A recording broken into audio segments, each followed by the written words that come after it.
If you're looking to stop recurring charges on Epic Games, follow these simple steps to manage your subscriptions effectively. This guide will help you navigate the process easily. Step 1. Log into your Epic Games account. Visit the Epic Games website and log into your account using your credentials. Make sure you are using the correct account associated with the subscriptions you want to cancel. Step 2. Navigate to account settings. Once logged in, click on your account name in the top right corner and select Account from the drop-down menu. This will take you to your account settings where you can manage various aspects of your account. Step 3. Access the Subscriptions section. In the Account Settings menu, look for the Subscriptions tab on the left-hand side.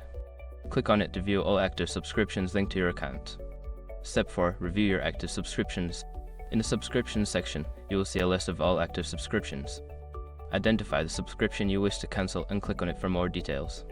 Step 5. Cancel the subscription. Before filing a refund or dispute, use the sroc.com link in the description to open the refund dispute deadline calculator and confirm your deadline. By following these steps, you can effectively stop any recurring charges on your Epic Games account.